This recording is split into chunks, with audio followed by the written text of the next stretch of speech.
Up কি আদালতে film star Kangana রানাওয়াতের ওপর অভিযোগ হলো যে ইনি প্রত্যেকের সাথেই ঝামেলা করেন।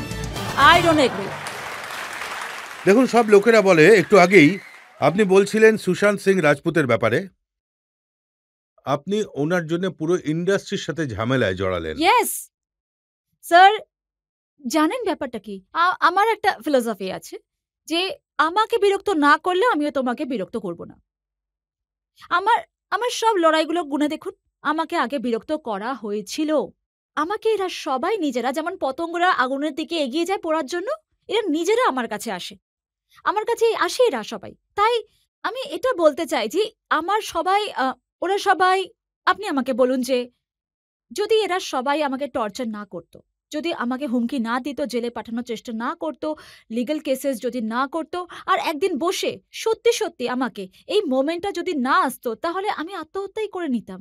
আর আমি আপনাকে এরা বলেছিলাম যে এখানে আমাকে এরকম উপদেশ দেওয়াও হয়েছিল যে তুই এখনো মরে গেলেই শান্তি হবে। তাই আপনি বলুন। আমি দেখুন, আপনিও এরকম কথা, উদ্ধব ঠাকরে তখন মুখ্যমন্ত্রী ছিলেন। এবার না দেখুন, কেউ না কি স্যার, জলে নেমে কুমিরের সাথে লড়াই করে? আপনি বলছেন আমার কিচ্ছু করতে পারবে না। যেটা যেটা মহারাষ্ট্রতে হয়েছিল, আমাকে গালাগালি দেওয়া হয়েছিল, আমাকে ওপেনলি গালাগালি দেওয়া হয়েছিল, আমাকে যেটা বলছে সব রকমের নোংরা কথা বলা হয়েছিল। আমি ছোটবেলা থেকেই যাই করে থাকি, আমি কখনো কারোর কাছ থেকে ফেভার নিইনি, আমাকে হারামখোর বলা হয়েছে। আমি যেরকম সৎভাবে জীবনটা কাটাই আমার, আর যেভাবে আমি নিজের জীবন কাটাই, এই ধরনের কথা আমাকে পুরো সমাজের সামনে বলা হয়েছিল। আপনিও তো বলেছেন যে মুম্বাইয়ে আপনার ভয় লাগে। আপনি বলেছেন মুম্বাই পাক অকুপাইড কাশ্মীরের মতো হয়ে গেছে। স্যার, কিন্তু যখন একজন, আপনি নিজে ভাবুন, আপনি মুম্বাইতে থাকেন আর দুজন সাধুর গণপিটুনি দেওয়া হয়, সবার সামনে হত্যা করা হয়, আর আপনার যে প্রশাসন আছে আর আপনার যে পুলিশ কমিশনার মজা করছে ওনাদের সঙ্গে রোজ, আর কোনো রকম কোনো অ্যাকশন নিচ্ছে না, তাহলে আপনার তো এই ধরনের ইনসিকিউরিটি হবেই। কারণ আমরাও তো ওপেনলি হিন্দু, তো আমাদের তো ভয় লাগবেই। তাই যদি আমি ভয় পাই আর আমি যদি এই কথাটা বলে থাকি, যেটা আই থিঙ্ক একটু বেশি বলে ফেলেছি, তাহলে কি এটা ওনার বলা উচিত ছিল না যে কঙ্গনা আপনি একটু বেশি ভাবছেন, বাট ইউ আর সেফ। যদি আমি কমিশনার অফ পুলিশ হতাম বা আমার প্রশাসন থাকতো, তাহলে কোনো মেয়ে যদি এরকম চিন্তিত থাকতো যে সাধুদের পালঘরে যেটা হয়েছে, সবাই মিলে ভিড়ের মধ্যে পাথর দিয়ে আঘাত করে করে মেরে ফেলেছে, পুলিশ ওখানে ছিল, হাবিলদার ওখানে ছিল, তাই আপনার বলা উচিত ছিল যে মেয়েটা হয়তো এরকম মনে হচ্ছে কিন্তু আপনি সুরক্ষিত। উনি কি বললেন? ও হারামখোর। এইসব বলার লিবার্টি কোথায় পায়, কিভাবে? কারণ কারণ আমি কোনো ফিল্মি নেপোকেট নই, কারণ আমি কোনো রাজনীতির নেপোকেট নই, তাই জন্য উনি আমার সাথে যাকেই দেখি গালাগালি দিতে শুরু করে, যেই পাচ্ছে গালি দিচ্ছে আমাকে। আপনিও তো কিছু কম যান না। আপনি মুখ্যমন্ত্রী উদ্ধব ঠাকরেকে এটা বলছেন যে আমি তোমার মতো আমার বাবার নাম, যশ আর ক্ষমতা নিয়ে থাকি না। তাই যখন কোনো মানুষ, স্যার দেখুন, আপনি আমার ব্যাপারগুলো ঠিকভাবে তুলে ধরছেন না। আই থিঙ্ক কিভাবে তুলে ধরছেন না আপনি। যদি কোনো মানুষ, আপনি ভাবুন, যদি কোনো মানুষ চেয়ারে, যদি আমাদের একজন গার্জিয়ান, যিনি আমাদের গার্জিয়ান, আমাদের রক্ষক, আর যার যার এটা করা উচিত ছিল, ঠিক আছে, আপনার এরকম মনে হয়েছে, আপনি আমার সাথে কথা বলুন, ওই ম্যাচিউরিটি ওনার মধ্যে কোথা থেকে আসতো? যদি উনি কোনো লড়াই করতেন, যেভাবে উনি ছোট বাচ্চাদের মতো কথা বলছিলেন, তাই স্বাভাবিকভাবেই উনি সবকিছু খুব সহজেই পেয়েছেন। আর এই ভাবনাটা আমার হয়েছিল যে এনার মধ্যে কোনো পলিটিশিয়ানের ট্যাক্টফুলনেস বা কোনো পলিটিক্যাল স্ট্র্যাটেজি বা কোনো রকমের কোনো একটা একটা একটা পলিটিশিয়ানদের নিজেদেরও একটা চার্ম থাকে, ওনারাও প্রত্যেকটা জিনিসের শাইন করে বেরোতে চায়, আর ওরাও প্রত্যেকটা সুযোগের সদ্ব্যবহার যেটা হচ্ছে নিজেরাই নিজেদের বিল্ড করতে চায়, নিজেদের ইমেজ, মানে যারা ট্যাক্টফুল পলিটিশিয়ান হয়, যারা পরিশ্রম করে। কিন্তু ইনি তো একজন বিগড়ে যাওয়া ছেলের মতো কথা বলছেন, মানে বড়লোক বাবার বিগড়ে যাওয়া ছেলে। তাতে ওনার কি লোকসান? তো আপনার হলো, আপনার বাড়িতে বুলডোজার চললো। স্যার, আমার শুধু ওটাই লোকসান হয়নি, আমার আরো অনেক বেশি লোকসান হয়েছে। আমি একজন মহিলা হওয়া সত্ত্বেও ওদের আমাকে গালি দেওয়ার একটা অভ্যেস তৈরি হয়ে গেছে। এটা শুধু মহারাষ্ট্রে নয়, পাঞ্জাবেও দেখা যাচ্ছে নোংরা নোংরা গালাগালি, পুতুল বানিয়ে চটি দিয়ে মারা। একজন মহিলার প্রতি ওদের ইন্টিগ্রিটি, কোনো রকম গয়না টাকার থেকে অনেক বেশি প্রয়োজন এটার। আর আমাদের মেয়েদেরকে দেখুন, যখন দেখো যার ইচ্ছে হচ্ছে নোংরা গালাগালি দিচ্ছে। তাই আই থিঙ্ক এই দেশকে একটু তো কাম ডাউন করতেই হবে। আপনি মেয়েদেরকে এইভাবে নোংরাভাবে ট্রিট করতে পারেন না। কিন্তু কিছু ভালো কথাও তো আছে। ফাইনালি যখন আপনি আপনার কনস্টিটিউশন মান্ডিতে তখন যোগী আদিত্যনাথ মুম্বাইয়ের ঘটনার কথা বলেন, উনি বলেন যে বিরোধীদের সাথে লড়াই করার জন্য রানী লক্ষ্মীবাইয়ের মতো সাহসিকতা আর চেতনা আছে কঙ্গনার মধ্যে। ইনি মুম্বাইতে উদ্ধব ঠাকরেকে রাস্তায় টেনে এনে জল খেতে বাধ্য করেছেন।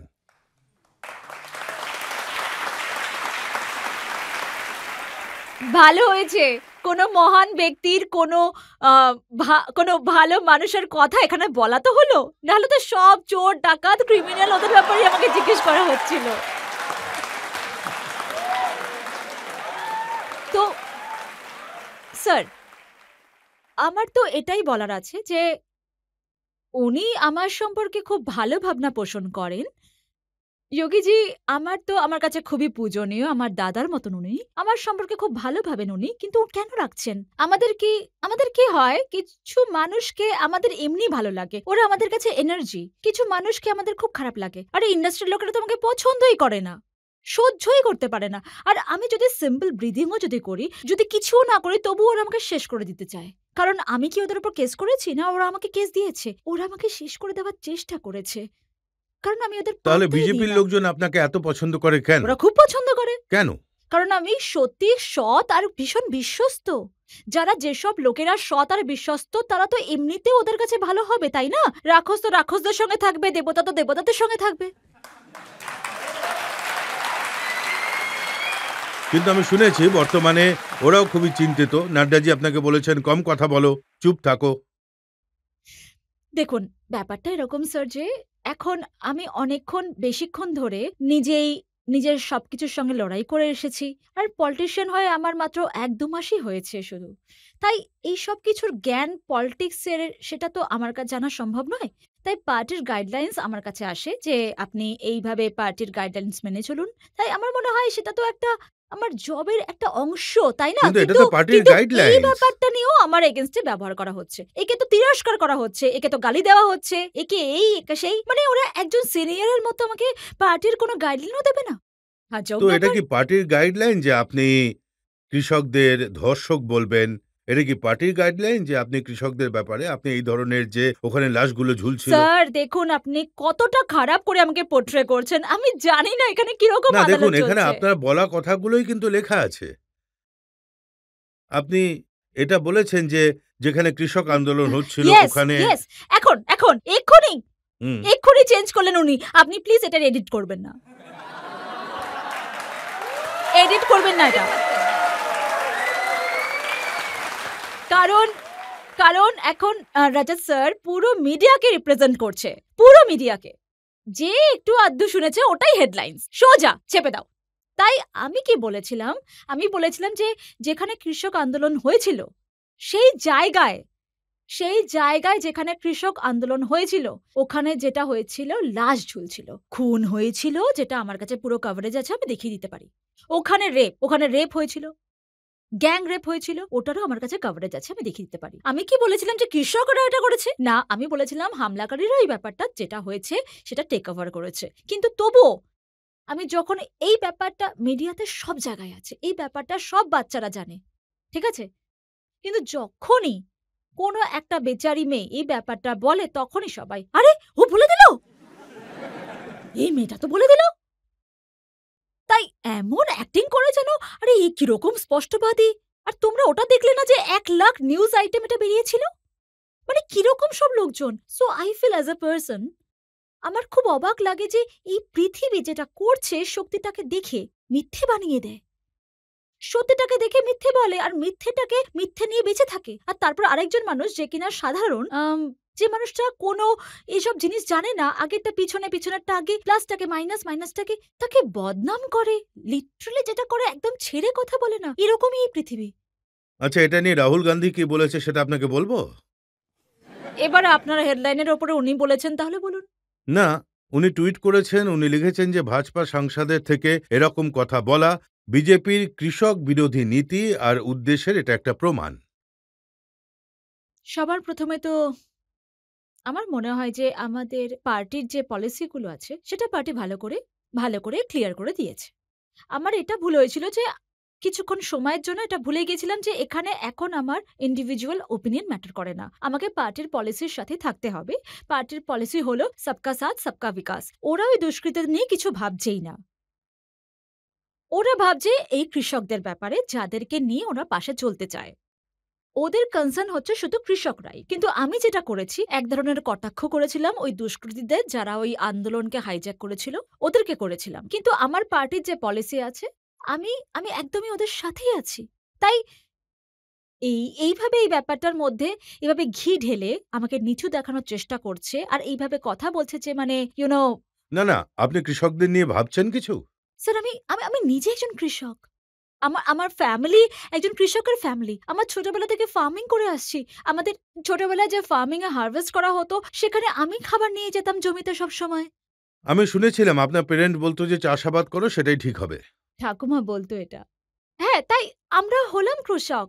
কিন্তু একেক রকমের একেক এখন কৃষকদের পরিধি যেটা আছে, সেটা এক ধরনের যেটা হলো আপনার মনে কি এমন কোনো চিন্তা কখনো এসেছিল যে যেখানে কৃষকরা বসেছিল ওখানে ধর্ষণ হতে পারত, ওখানে হত্যা হতে পারত? না, আমার মনের মধ্যে এটা ছিল যে ওই কৃষক আন্দোলনকে পুরোপুরিভাবে হাইজ্যাক করে নেয়া হয়েছে। এই কৃষক আন্দোলনের এটা মধ্যে এই জন্য দিয়ে কাঙ্গনা, কারণ একটা ব্যাকগ্রাউন্ড আছে। এটা আপনি প্রথমবার বলেননি। এখানে আমার কাছে ডিসেম্বর ২০২০ বিবিসি ৮৮ বছর বয়সী এক বয়স্ক মহিলার ভিডিও পোস্ট করেছিল। তখন আপনি বলেছিলেন যে এ তো সেই ঠাকুমা যিনি ৳১০০ নিয়ে এসেছিলেন। না, আমি বলেছিলাম যে এখানে যেটা হয়েছে দৈনিক মজুরি নিয়ে। আর ওই দৈনিক মজুরির যে ভিডিও আছে ৫০০ টাকা নিয়ে শাহিনবাগে সবাইকে দেওয়া হচ্ছিল। বিরিয়ানি দেওয়া হচ্ছিল। ওটা তো সবাই দেখেছে। সবাই দেখেছে এই ভিডিও। আপনি যদি চান তাহলে আপনার সামনে প্রডিউস করে দেব আদালতের সামনে। কিন্তু আমাকে এভাবে বলবেন না যেন আমার ওগুলোর সাথে কোনো সম্পর্ক নেই। না আমি আন্দোলনে গিয়েছি, না আমি কোনো অপারেট করেছি। সেটাই দেখেছি যেটা গোটা দুনিয়া দেখেছে। কিন্তু আমাকে বলছে যে তুমি দেখেছো কিন্তু সেটা বলে দিয়েছো। এবার এতটা বুদ্ধিমতী আমি নই। আমি দেখেছি যে ওখানে লোকেদের দৈনিক মজুরিও দেওয়া হচ্ছিল আর লোকেদের বিরিয়ানিও খাওয়ানো হচ্ছিল। আর সেটা নিয়ে আলোচনা গোটা দেশে হয়েছে যে ওই ৫০০ টাকা দিয়ে সবাই দৈনিক মজুরি পাচ্ছিল আর বিরিয়ানি দেওয়া প্রত্যেকটা হচ্ছিল। সাবজেক্ট নিয়ে আর ওই সেম লোকেরা যাদের শাহিনবাগে দেখা গেছিল সেই সব লোকগুলো ওখানে আইডেন্টিফাইও করা হয়েছিল যে এই মানুষগুলোই উঠে ওখানে চলে গেছিল। তাই যে ব্যাপারটা পুরোপুরি পৃথিবী দেখেছে, আপনারা আমাকে টার্গেট করছেন তার জন্য তাহলে করুন। কোনো ব্যাপার না। সব আপনারা করুন সাবজেক্ট নিয়ে কি তাহলে। আপনাকে কথা বলতেই হবে? স্যার এরকমটা নয় যে আমি প্রত্যেকটা সাবজেক্ট নিয়ে কথা বলি।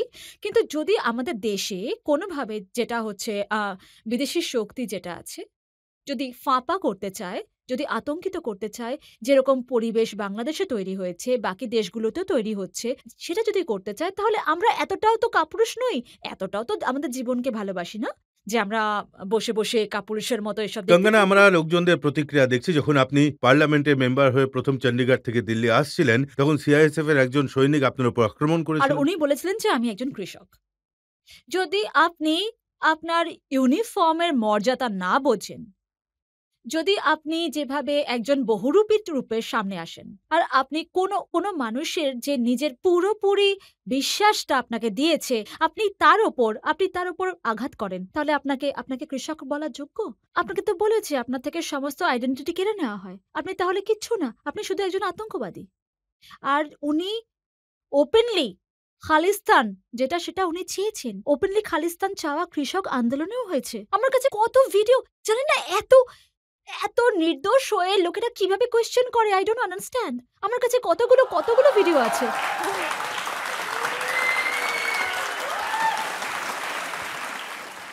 আজ আজ আমরা যদি এই দেশকে ভাগ হতে দিই, যে দেশ জানে না কত দেখুন, লোকেরা উনি আঘাত এই কথাটায় পেয়েছিলেন। উনি বলেছিলেন যে আমার মাও ওই ধর্নায় গিয়েছিলেন।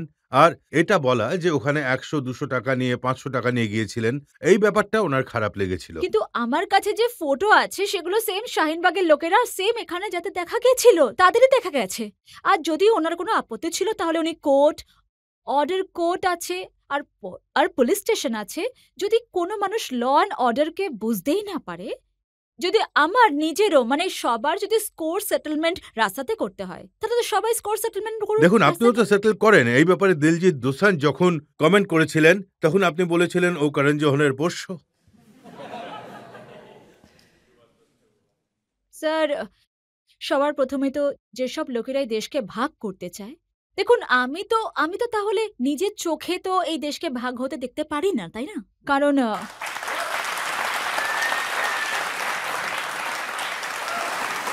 না, এটা তো দেশভাগের কথা তো বলাই হয়নি ওখানে। উনি আপনার কথার উপর কমেন্ট করেছেন আর আপনি উত্তরটা দিয়েছেন, সেটা আরো বেশি ইন্টারেস্টিং। আপনি বলেছেন, এই চামচা ফোট, তুই যাদের চাটুকারিতা করিস। ও কি লিখেছে সেটা তো বলবেন, এটাও তো একবার বলুন না। আমি যেটা লিখেছি আমার উত্তরটা শোনাচ্ছেন।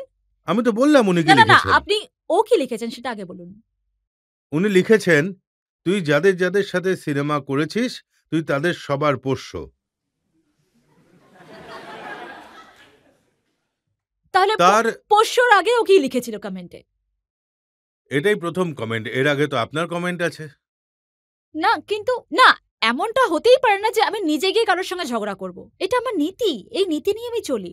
তাহলে আপনি মানছেন যে সবার আগে ঝামেলা আপনি বাঁধান? না, এটাই তো কেনা পাবলিসিটি হয় লোকজনের। আমি কখনো ঝামেলা করি না, কখনো আমি কারোর সাথে ঝামেলা করি না। প্রথমে ঝামেলা করা হয় আমার সঙ্গে, কিন্তু শেষটা আমিই করি, তাই লোকজনদের মনে হয় আমি হয়তো শুরু করেছিলাম। এই ধরনের ভাষার ব্যবহার করা, এগুলো তো ঠিক নয়, তাই না? আপনি উত্তর দিতেই পারেন, এটা আপনার অধিকার, বলতেই পারেন।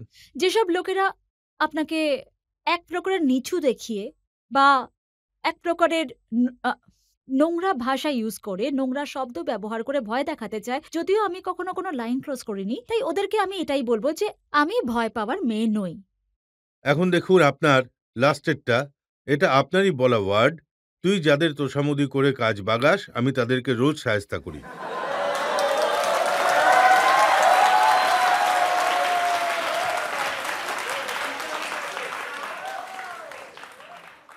স্যার দেখুন, আপনি আমাকে খুব খারাপভাবে রিপ্রেজেন্ট করছেন। এত খারাপভাবে রিপ্রেজেন্ট করছেন। ওটা বলছেনই না। ও কি লিখেছে? ও নোংরা গালাগালি তো ও দিয়েছে। যখন আসবে তখন তো কিন্তু ওকে জিজ্ঞেস করব। আচ্ছা, গালাগালি এরকম তো হয় না যে কেউ আপনাকে গালাগালি দিচ্ছে, কেউ আপনার সাথে অভদ্র ভাষায় কথা বলছে। তো আমি কি বলবো? No, no, no, no, no, you are not right. আরে আমিও গ্রামের মেয়ে, আমিও হলাম একরোখা। যেভাবে কথা বলবে সেরকম উত্তর পাবে। কোনো কম্প্রোমাইজ নেই।